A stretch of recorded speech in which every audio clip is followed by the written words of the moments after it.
This is the cover page of Exhibit A, the document that was used in court.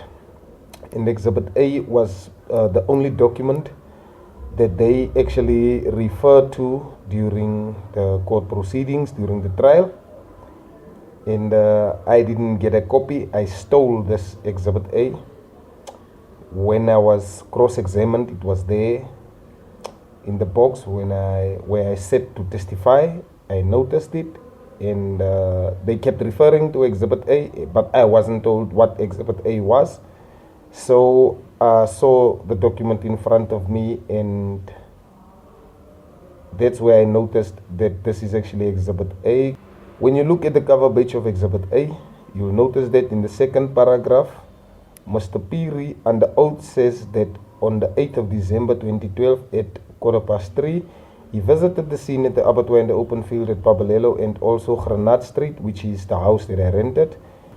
On paragraph 3, Mr. Phiri says after making his observations, he took photographs of the scene and prepared a sketch plan and photo album and marked out all the relevant points thereon. So according to my understanding, the photos were also taken on this very same day, the 8th of December 2012 at about 3:30, and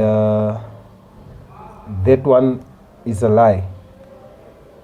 When you look at the photo on your screen right now, it's also part of the photo album that is referring to in paragraph 3. That's the photo that the complainants allegedly escaped through, as they said it in court as well. And I didn't even have time. Like I said, I wasn't even told to refer to any document while I was there. I just heard the court keeping on referring to this Exhibit A. So the photo on the screen right now, the window that's visible there, if you've got a hard copy, or if you can get a hard copy of Exhibit A, you'll clearly notice that that window has burglar bars on it. So it couldn't have been that Mr. Phiri took the photos on the 8th of December 2012, because when I stayed there, it is possible that the alleged victims could have escaped through that window because it didn't have burglar bars. So the photo wasn't taken at the time and on the day that Mr. Phiri says here in this affidavit. So that's a lie. Mr. Phiri is lying under oath here. The burglar bars were actually put on those windows by one of Mr. Phiri's colleagues who rented the house after I had moved out. So you can even see on the surface, on the ground there, to the right of the photo, that there are tracks of car tires. So the person that stays there is either having a car, or there was a car inside the yard on the day that Mr. Phiri took this photo. So I didn't have a car. And another thing is, even the gate that's there on the fence right now is not the gate that was there the time that I rented the place. It's also a gate that was put up by Mr. Phiri's colleague who rented the house after I had moved out. So these photos were probably taken late 2014 or early 2015. I suspect that Mr. Phiri only went to take these photos a couple of months before our trial started, because he had already known when our trial was going to start, as he is the investigating officer, which is why the date on his affidavit, is dated 2014 October. I suspect that this is around the time that the photos were taken, and not, as he says, on the 8th of December 2012. So another thing I'd like for us to also think about or to interrogate is the dates on Mr. Phiri's sketch plan and on his sworn statements. So according to the sworn statement in paragraph 2, Mr. Phiri was at the scenes and took photos on the 8th of December. But then at the bottom of the sworn statement, it shows that the sworn statement was made on the 7th of October 2014.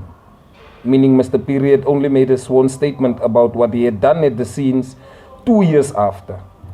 And then the sketch plan shows date drawn 2013, the 7th of October. So Mr. Phiri drew up the sketch plan about 1 year after he had took photos of the scene, and then he waited another year to 2014, the 7th of October, to make a sworn statement. So I don't know, it just doesn't add up for me. It just doesn't add up for me. So in court, Mr. Phiri said he found condoms both at scene 1 and at scene 2. So scene 1 is here in the open field, right around the abattoir, and as you can see there, the open field is quite bushy, quite a lot of shrubs. So even if we might have used condoms or might have raped the victims at this specific scene, Mr. Phiri would have found condoms there if we had used them or if we had raped the victims there. So Mr. Phiri in court said he did find condoms there. When the judge asked him what he had done with the condoms, why is there no photos and stuff, then he said there was a virus on the computer, and those photos were lost because of a virus that was on the computer or on the memory stick where the photos were. So then the judge asked Mr. Phiri whether the condoms are, the packaged and sealed condoms. Then Mr. Phiri said he had packaged the condoms in an SAP bag number what, and the setting is that the very same condoms that were photographed were also lost from the SAP as a store.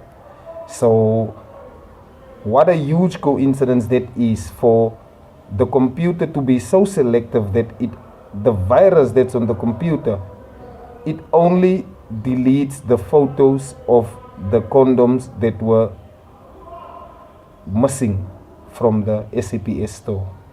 That's too much of a coincidence. Mr. Phiri is a big fat liar. If Mr. Phiri did find any condoms at scene 1, then those condoms would have also made their way to Cape Town to the forensic lab for a DNA analysis to be made, just as much as the condoms that they did find at the house had found their way to the lab. So there were never any condoms found at scene 1. It's another huge lie that Mr. Phiri has told under oath.